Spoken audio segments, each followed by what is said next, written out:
नमस्कार, हमारा नाम है समरीन और आपने देखना शुरू कर दिया है लाइव सिटीज। देखिए 7 चरणों का मतदान संपन्न हो चुका है और आपको मालूम है कि कल यानी कि 4 तारीख को नतीजे भी आएंगे और पता चल जाएगा कि आखिर देश का अगला प्रधानमंत्री कौन होगा। देखिए आपको बता दें कि इस वीडियो में हम आपको बताएंगे कि तेजस्वी यादव जो लगातार ये बातें कह रहे थे कि हमने अपने हेलीकॉप्टर को ट्रैक्टर बना दिया है, तो इस वीडियो में हम आपको बताएंगे कि क्या तेजस्वी यादव की मेहनत रंग लाई है। ये भी हम आपको बताएंगे कि आखिर महागठबंधन को बिहार में कितनी सीटें मिलने जा रही हैं। तो आज इस मुद्दे पर खरी खरी बातचीत करने के लिए हमारे साथ सीनियर जर्नलिस्ट रवि उपाध्याय जी हैं। सबसे पहले बहुत शुक्रिया बातचीत के जी, लिए। आपको भी। जी, रवि जी, सबसे पहले तो हम आपसे ये जानना चाहेंगे कि तेजस्वी यादव जो लगातार कह रहे थे कि हमने अपने हेलीकॉप्टर को ट्रैक्टर बना दिया है, तो क्या तेजस्वी यादव की मेहनत रंग लाएगी? देखिए, निश्चित रूप से तेजस्वी यादव ने बहुत मेहनत किया है इस बार के लोकसभा के चुनाव में और उनका मेहनत इस बार भी रंग लाता हुआ दिखाई पड़ रहा है। हम्म, और 2025 का जो बिहार विधानसभा का चुनाव होगा, उसमें भी कुछ न कुछ रंग लाएगा इसमें, ये बात रंग लाएगा, निश्चित रूप से फायदा होगा। हाँ, फ़ायदा होगा और हम्म, वह फ़ायदा इसमें इसमें अगर यदि देखिए वो तो ज़ीरो पर खड़े थे। हम्म, 2019 में 1 सीट नहीं थी आरजेडी को जी, और इस बार अगर यदि कुछ भी अचीव होता है, हम्म, तो वो तेजस्वी यादव और उनकी टीम के लिए एक बड़ा अचीवमेंट माना जाएगा क्योंकि हम्म, देखिए, कहीं न कहीं लालू प्रसाद यादव जो उनके पिता हैं, जिनको कहा जाता है कि वह बहुत बड़े माने हम्म, चाणक्य चाणक्य बिल्कुल। चाणक्य कह लीजिए या बहुत बड़े वो राजनीति के माहिर खिलाड़ी, तो वो उतना अस्वस्थ होने के कारण नहीं निकल सके, सिर्फ कहीं-कहीं 1 आध 2 जगह सारण और पाटलिपुत्र गए, तो वही अपनी उन दोनों बिटियाओं के हाँ, लिए। दोनों बिटिया के लिए तो हम्म, यही कहीं न कहीं दिखाई पड़ा, लेकिन तमाम ज़िम्मेवारी तेजस्वी यादव के कंधे पर थी और तेजस्वी यादव ने जिस चतुराई के साथ हम्म, मुकेश सहनी को 3 सीट देकर के अपने पाले में किया, अपने अलायंस में गठबंधन बनाया और वो जो समीकरण जो साधा, जी समीकरण जी कहने जी। का मतलब कि जो वोट का अंतर जिससे वो नहीं जीत पाते थे या उनकी पार्टी राष्ट्रीय जनता दल या इंडिया ब्लॉक जी जी। में कहीं न कहीं वो आंकड़ा कम होता था हम्म, जीत का, तो वह उसको साधने का इस बार कवायद उसने किया है हम्म, और ये बड़ी चतुराई के साथ राजनीतिक चतुराई हम कहें, तेजस्वी और उनकी टीम ने किया है। हम्म। तो वही हमको परिणाम में बदलता हुआ कुछ-कुछ सीट पर दिखाई पड़ रहा है। आपको दिख रहा है कि तेजस्वी यादव की मेहनत रंग ला रही है इस बार। बिल्कुल, बिल्कुल ला रही है और वो परिणाम जी, भी बता रहा है, उस तरह संकेत कर रहा है, स्पष्ट बिल्कुल। संकेत हो रहा है हुँ। कि तेजस्वी और उनकी टीम राष्ट्रीय जनता दल, हुँ, इंडिया ब्लॉक, जी, महागठबंधन जी। को बिहार में क्या जो है सो चौंकाने वाला परिणाम दे सकता है।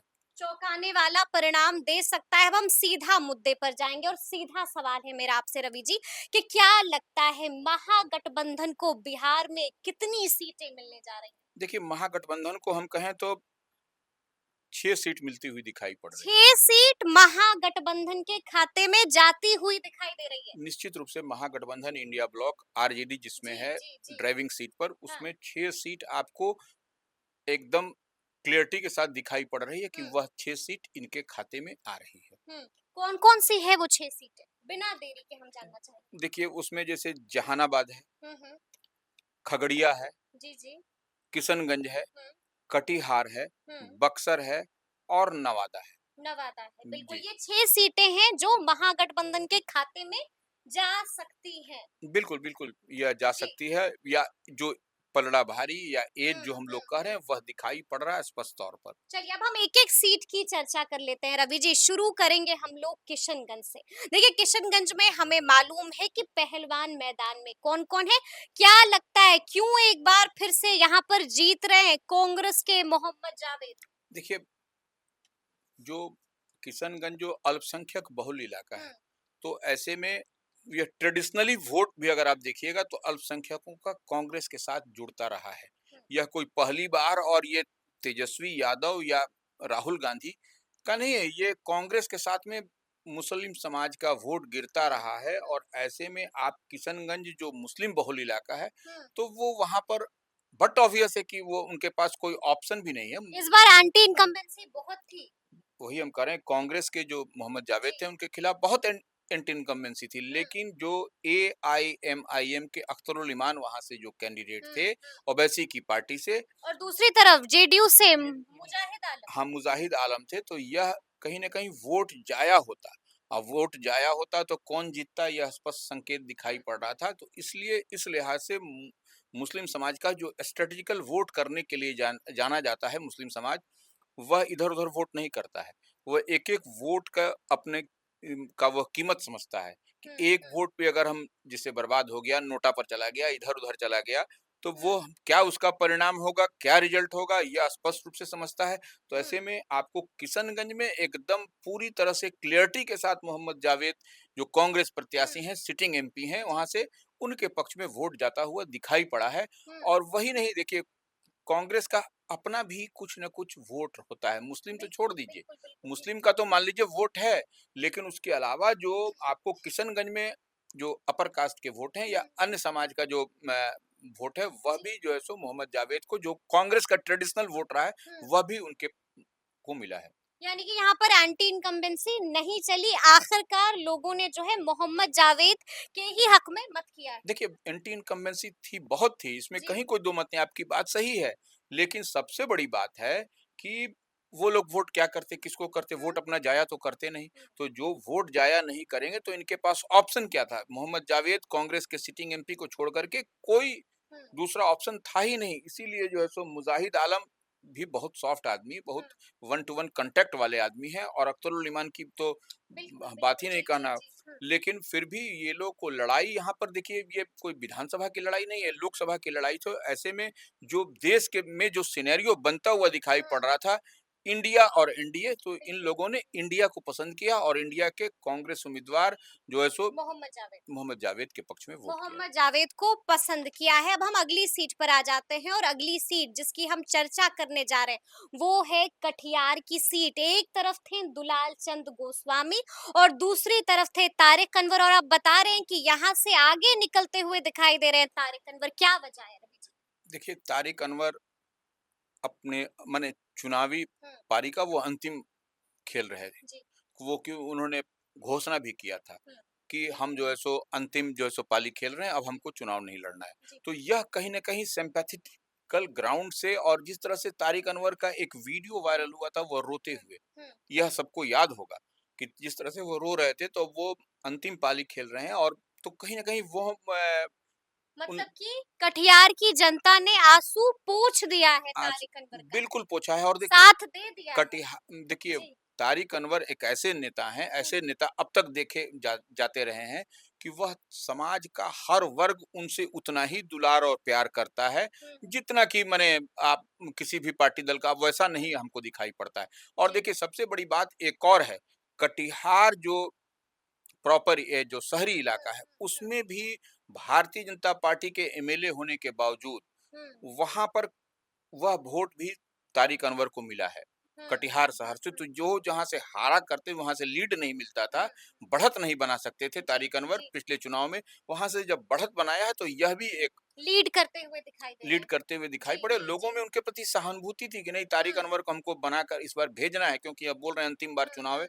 तो ये निश्चित रूप से आपको दुलालचंद गोस्वामी सिटिंग जो एमपी हैं जेडीयू के, उनके खिलाफ एंटी इनकम्बेंसी बहुत ही, हालांकि वो डैमेजिंग नहीं है, किसी को कुछ नहीं करते, लेकिन एंटी इनकम्बेंसी इतनी थी कि जो है सो वहाँ आपको, घातक हो गई। हाँ, वो उनके लिए। घातक हो और गई। तारिक अनवर जैसा सौम्य चेहरा, हुँ। जो कि सबके लिए जो आप कहते हैं सरल भी हैं, सुलभ भी हैं। बिल्कुल, तो जी। वह बहुत बड़ी बात है। हाँ। और वहाँ पर भारतीय जनता पार्टी के कई कद्दावर नेताओं ने भी जो है सो हुँ। अपने आप को समेट करके रखा। जी। क्यों रखा? क्योंकि ये तो अब इस तरह से अगर यदि होगा, तो भारतीय जनता पार्टी के जो नेता चुनाव लड़ने की चाहत जिनके अंदर में है, उनको तो कभी नहीं वो सीट मिल पाएगा। ये तो इसी तरह से सिटिंग गेटिंग वो होता रहेगा, और जो इसी तरह से लोग लाख मतलब आपने तो बड़ी बात कह दी, आपने कहा कि वहाँ पर बीजेपी ने जेडीयू का दिल से साथ नहीं दिया? देखिए, दिल से साथ निश्चित रूप से ऐसे कई ऐसे सीटों पर दिखाई पड़ा है इस बार। जी, जी, कहीं जी। पर बीजेपी ने दिल से साथ नहीं दिया, कहीं पर जेडीयू ने दिल से साथ नहीं दिया, यह सब हुआ है। अच्छा, मतलब इसको एक दूसरे को हराने की कोशिश हुई है। अब हराने-जिताने का तो बाद का विषय होगा, जब परिणाम 4 तारीख को आ जाएगा, तब माइक्रो लेवल पर जब आप बैठ कर के एनालिसिस करिएगा, तो यह समझ में आपको आ जाएगा। कैसे हम कह रहे हैं कि कटिहार शहर के सीट पर जो है सो हुँ, तारिक अनवर को लीड मिलता हुआ दिखाई बिल्कुल, पड़ा। तो यह तो कहीं न ये कहीं समझने सोचने का वाली बात। विषय है। तो जी। वह भाजपा की सीट है, उस पर तारिक अनवर को लीड मिलता हुआ दिखाई पड़ हुँ, रहा है। हुँ। वो यानी वोट कि खेल हो रहा है। कुछ पैटर्न में बदलाव, तो यह जी, सब जी। खेल तो यहाँ पर तारिक अनवर कांग्रेस के उम्मीदवार जीतते हुए दिखाई हुँ, पड़ रहे हैं। हुँ। यहाँ पलड़ा भारी है उनका। पलड़ा भारी है। वो उनको अगर यदि जी। मार्किंग अगर यदि 100 में देना होगा तो 60% आप दीजिए इनको, चलिए, तारिक अनवर। चलिए अब हम अगली सीट पर आ जाते हैं और अगली सीट जिसकी हम चर्चा करेंगे वो है खगड़िया की सीट। क्या लग रहा है रवि जी, खगड़िया में कौन? एक तरफ राजेश वर्मा है और दूसरी तरफ संजय कुमार। देखिए, निश्चित रूप से संजय कुमार जो है सो सीपीएम सीपीएम, सीपीएम का, जी। और ये पूरा जो 40 सीट है, हुँ, 40 सीट में इंडिया ब्लॉक में महागठबंधन में हुँ, एक ही सीट सीपीएम को मिली थी। जी। यह बात समझने वाली है। हुँ, जो महागठबंधन में जो सबको सीटों का अलॉटमेंट हुआ, तो वाम दल में एक सीट ही सीपीएम को, मिली है। हाँ, भारतीय कम्युनिस्ट पार्टी को जी, मिली है। सीपीआई को 1, हाँ, माले को 3। हाँ, हुँ, तो ये बात समझने वाली। और वहां से संजय कुमार बहुत ही पॉपुलर उम्मीदवार, बहुत ही हुँ, पॉपुलर ये माने वो एकदम डाउन ग्राउंडेड। टू, हाँ, ग्राउंडेड डाउन टू अर्थ आदमी। हुँ, वो सबसे मिलने जुलने वाला, और माने उस लिहाज से वो उनकी पकड़, उनकी पैठ हुँ, माने शहर से लेके ग्रामीण इलाकों तक उतना ही थी। हुँ, तो वो ऐसे में आपको सीपीएम, अच्छा, उनके खिलाफ प्रत्याशी कौन थे? हुँ, राजेश वर्मा, हुँ। हेलीकॉप्टर पर सवार उम्मीदवार, चिराग के सिपाही। चिराग के सिपाही जी, हेलीकॉप्टर पर सवार। हेलीकॉप्टर पर सवार। ये जी। बात समझिए। तो ये, और इनके खिलाफ यह भी था कि ये बाहर के हैं, हुँ, भागलपुर के हैं, जो कहा जा रहा जी, है, जी, जो जी। जितनी बात आ रही है। जी। और तो यह लोकल, ये खगड़िया के तो है नहीं। हुँ, हुँ, तो हुँ। ये कहीं न कहीं यह सब आपको, और इतना ही नहीं, खगड़िया की सीट पहले किसके पाले में थी? हुँ, बिल्कुल। किसके पास? महबूब अली कैसर थे। महबूब अली कैसर। बिल्कुल, जी, जी। महबूब अली जो कैस अब राजद में है। राजद में जी। है, और महबूब अली कैसर की नाराजगी, हुँ, हुँ, हुँ। और महबूब अली कैसर का मुस्लिम महबूब अली कैसर मुस्लिम थे, वह उनकी एक अपनी अलग पकड़ थी हुँ, खगड़िया में। जी। तो यह आप कैसे कह सकते हैं कि राजेश वर्मा ही बने वहां पर, उनको एज मिलेगा? यह तो स्पष्ट हुँ, हुँ। क्लियरिटी के साथ, जब सिटिंग एमपी अभी तक तो महबूब अली कैसर ही हैं 4 तारीख तक, जब तक कि, मतलब कि चौधरी साहब के साथ ऐसा करना महँगा पड़ अब जाएगा। आप सोचिए ना कि जी, सिटिंग एमपी है वही खगड़िया के बिल्कुल, महबूब अली कैसर। बिल्कुल। इनका नाम लोग भूल जा रहा है बोलने हुँ, में हुँ, अभी। हुँ, जो एनालिसिस करने वाले कई बुद्धिजीवी, कई तेज तर्रार जो आजकल जो चल रहा हुँ, है, हुँ, उसमें हुँ। कई ऐसे बुद्धिजीवी हैं जो कि महबूब अली कैसर का नाम ही नहीं ले रहे हैं। यानी कि बड़े फैक्टर को मिस कर रहे हैं। और उनके पुत्र एमएलए भी हैं। बिल्कुल है, यह बिल्कुल बात है। क्यों लोग जी, भूल जा रहा है? यह बात को भी तो याद करिए। हुँ, महबूब अली कैसर को आपने बेटिकट कर दिया, महबूब अली हुँ, कैसर को आपने छोड़ दिया, उनके पुत्र जो है सो आरजेडी से एमएलए हैं। तो यह कहीं फैक्टर काम करेगा समरीन? बिल्कुल, कि बिल्कुल। खाली इसी तरह से बैठ करके तुक्कम फजियत करके लोग कर देगा। तो यहाँ हुँ, खगड़िया में आपको राजेश वर्मा पिछड़ते हुए दिखाई दे रहे पिछड़ते हैं। हुए दिखाई पड़ रहे हैं। अब हम हुँ, जितनी बात हुँ, कह रहे हैं उस बात से आप इत्तेफाक रखें, हमारे श्रोता माने जो हमको देख रहे हैं, समझ रहे हैं, वो रखें ना रखें अलग विषय है। हुँ, लेकिन खगड़िया में एकदम क्लियरिटी के साथ है, और यहाँ पर निश्चित रूप से सीपीएम के सीपीएम, संजय कुमार सीपीएम। को हुँ। यहाँ पर एज है, और मजबूती के साथ एज है। बढ़त मिलती हुई दिखाई दे रही है संजय कुमार को। अब हम अगली सीट पर आ जाते हैं। अगली सीट जो महागठबंधन के खाते में जा सकती है वो अगली सीट है बक्सर की सीट, यानी कि हाई प्रोफाइल सीट, चर्चित सीट। और आप यहाँ पर भी कह रहे हैं कि यहाँ पर मिथिलेश तिवारी नहीं बल्कि सुधाकर सिंह आरजेडी के बढ़त बनाते हुए दिख रहे हैं। देखिए, निश्चित रूप से आपको वहाँ क्या हुआ बक्सर में? हम्म, बक्सर में मिथिलेश तिवारी, जी, उनके सुधा जिनके ऊपर मोदी का आशीर्वाद है। बिल्कुल, मोदी का आशीर्वाद तो बगल से मोदी लड़ ही रहे थे। बगल में जी, उसी दिन, जिस दिन बक्सर में वोटिंग हो हम्म, रही थी, उस दिन बनारस में वोटिंग हो रही थी। और हाँ, देखिए, एक चीज़ मोदी का जो है सो, एक बात बहुत इसको समझने वाली है। मोदी जी जब जहाँ से लड़ते हैं ना, हम्म, तो उसके अगल-बगल का क्षेत्र जो होता है, वह लोकसभा का ना, वो ब्राह्मण को ही एक आध दिया जाता है। हम्म, पिछली बार भी मोदी वाराणसी से लड़े थे, तो यहाँ से बक्सर से अश्वनी चौबे लड़े थे। जी, जी, जी। इस बार भी लड़ रहे हैं, तो बक्सर जो है सो मिथिलेश तिवारी लड़ मिथिलेश रहे हैं। तिवारी को दी। यह सब मोदी का और भारतीय जनता पार्टी का यह सब कार्ड और टैक्टिक्स है। यह टैक्टिस है। हुँ, तो इस बात को समझना पड़ेगा। हुँ, तो ये ऐसे में, और आनंद मिश्रा वहां से चुनाव लड़ रहे हैं। बिल्कुल। आनंद मिश्रा इंडिपेंडेंट जो है सो वहां से चुनाव लड़ रहे हैं। कहा जा रहा था कि वह भारतीय जनता पार्टी के, वह जो है सो उनको टिकट मिलेगा, वहां से बक्सर से लड़ेंगे, तो उनको भी टिकट कर दिया गया। वह ब्राह्मण समाज में नाराजगी, और मिथिलेश तिवारी के बारे में कहा जा रहा है वह बाहर के हैं, गोपालगंज के हैं। हुँ, तो यह नाराजगी कहीं ना कहीं आपको दिखाई पड़ रही है। जी, नंबर, जी। और उसके अलावा वहां पर देखिए किस तरह से आपको हुँ, अ, अनिल चौधरी लड़ रहे हैं। बिल्कुल, बिल्कुल। बहुजन समाज पार्टी के हाथी पर सवार हैं। आनंद मिश्रा? आनंद मिश्रा को तो बताया ही जी, हमने कि जी, वह जी। निर्दलीय लड़ रहे हैं। हुँ, ददन पहलवान लड़ रहे हैं। हुँ, ददन पहलवान निर्दलीय लड़ रहे हुँ, हैं और आपको यहाँ से अनिल चौधरी बसपा से लड़ रहे हैं, बिल्कुल। हाथी पर सवार हैं। तो यहाँ पर जो अनिल चौधरी किसका वोट काटेंगे? अनिल हुँ, चौधरी जो कटिंग होगी वह कहीं न कहीं मिथिलेश तिवारी की वोट में डेंट होगी, वह कुर्मी समाज से हैं, वह वहाँ पर जो है सो वोट कटिंग होगा। तो वह जी, जो कोर वोटर है एनडीए का उसमें वहाँ डेंट लगता हुआ। आनंद मिश्रा वोट में डेंट करेंगे तो किसका वोट करेंगे? ब्राह्मण समाज का हुँ, वोट डेंट करेंगे, लोकल बॉय हैं, वहीं के रहने वाले हैं, तो वह भी मिथिलेश तिवारी के वोट पर डेंट लगेगा। यानी कि डेंट और डैमेज सिर्फ बीजेपी में ही हो रहा है, हाँ, और देखिए नहीं, निश्चित जिसका रूप फ़ायदा होगा नहीं, सुधाकर नहीं, सिंह नहीं, एक बात और है, सुधाकर सिंह को भी डेंट लगा है। जी, वह डेंट ददन पहलवान ने लगाया है। बिल्कुल। जो यादव से हैं, वहीं के हैं, पूर्व मंत्री भी बिहार सरकार में रहे हैं, तो वह और उनके पिता को भी हरवाया, तो ऐसे में लेकिन जितना बड़ा डेंट लगना चाहिए सुधाकर सिंह को, उतना बड़ा उतना डेंट नहीं लगा डेंट है। नहीं लग जी, सका जी, है, जी। क्योंकि सुधाकर सिंह की अपनी यूएसपी अलग है उनकी। वो हुँ। किसानी के लिए जाने जाते हैं, बिल्कुल। लड़ते रहे हैं उनका और वायरल बयान कोई कैसे भूल सकता और है? रामगढ़ से जी। मिले हैं, उसी माने आरजेडी से, हुँ, उसी हुँ, लोकसभा क्षेत्र बक्सर लोकसभा क्षेत्र से। हुँ, तो यह फैक्टर बहुत सारा फैक्टर काम कर रहा है। हुँ। तो इसलिए यहाँ से सुधाकर सिंह को बढ़त मिलती हुई बढ़ दिख रही है। अब हम अगली सीट पर आ जाते हैं और अगली सीट जिसकी हम चर्चा करने जा रहे हैं वो है जहानाबाद की सीट, जहां पर पहलवान मैदान में कई हैं और आप ये कह रहे हैं कि ये भी सीट महागठबंधन की झोली में जा रही है, यानी कि यहाँ से सुरेंद्र यादव निश्चित रूप आरजेडी से के। देखिए यहाँ जी। पर निश्चित रूप से चंद्रेश्वर प्रसाद चंद्रवंशी अति पिछड़ा समाज के हम्म, हैं, जेडीयू के सिटिंग एमपी हैं। तो उनके खिलाफ भी बहुत एंटी इनकम्बेंसी और जो है सो एंटी नाराजगी लोगों में बहुत। जी जी। एंटी इनकम्बेंसी इंग्लिश शब्द हटा दीजिए तो हम्म, लोगों में नाराजगी बहुत थी। नाराजगी। तो ये नाराजगी इतनी थी कि उस नाराजगी को वह पाटने में कामयाब नहीं हुए। हम्म, हालांकि बिहार सरकार के तमाम मंत्री वहां गए, जी। तमाम छत जो भी बड़े बड़े नेता हैं समाज के, भूमिहार समाज के, वहां पर गए और मनाने की कोशिश की। हम्म, नीतीश कुमार का मैसेज भी पास ऑन किया गया कि नीतीश कुमार ने कहा है कि अगली बार से अब यह सीट बिल्कुल बिल्कुल भूमिहार को ही भूमिहार मिल की दिया मिलेगी। जाएगा। यह जो भूमिहार में नाराजगी थी जी उसको जी जी। पाटने की कवायद की गई। लेकिन लोगों ने तो यहाँ तक कह दिया कि हम भूमिहारों से माफी मांगने को तैयार हैं, पैर पकड़ने को तैयार बिल्कुल बिल्कुल पैर पकड़ने का, कान पकड़ के उठक बैठक हैं। जी कि हम जी बड़ी जी। भूल, बड़ी हाँ, गलती हो गई कि जो, लेकिन भूमिहार में यह मैसेज अंडर करंट था, इसको कोई मतलब नहीं कि मिटा सकता था। नहीं माने ना भूमिहार। भूमिहार नहीं माने। जी। भूमिहार को लग रहा था कि एक जो हमारी सीट थी पकड़ वाली, इसको हुँ। भी इन लोगों ने छीन लिया, हाँ, छीन लिया। इधर-उधर करके नाश कर दिया इस हुँ, सीट को। हुँ, हुँ। तो ऐसे में यह नाराज़गी और पूरा भूमिहार समाज एकदम जैसे वोटिंग के हुँ, 1 दिन पहले एकजुट पूरी जैसे मुट्ठी बनता है ना 5 तो हुँ, वो हुँ, समझिए मुट्ठी बांध करके तैयार हो गए वो लोग। हुँ, और इसका खामियाजा निश्चित रूप से जेडीयू प्रत्याशी हुँ। चंद्रेश्वर प्रसाद चंद्रवंशी को दिखाई पड़ता है जी, और अरुण कुमार पूर्व सांसद का खड़ा होना, जो वहां पर जितना वोट भूमिहार का वो लेंगे हुँ। तो किसको डैमेज करेंगे स्पष्ट दिखाई पड़ रहा है। स्पष्ट है, बिल्कुल। तो यह और और बहुजन फ़ायदा किसको होगा वो भी दिख रहा है। वो भी दिख रहा है। तो जी, ऐसे जी, में जी। निश्चित रूप से वहां सुरेंद्र यादव हाँ, का पलड़ा बहुत मजबूत है। हुँ। और उनको नंबर देने की बात समरीन करिएगा तो आप जो सो 100 में आप उनको 60% नंबर दीजिएगा।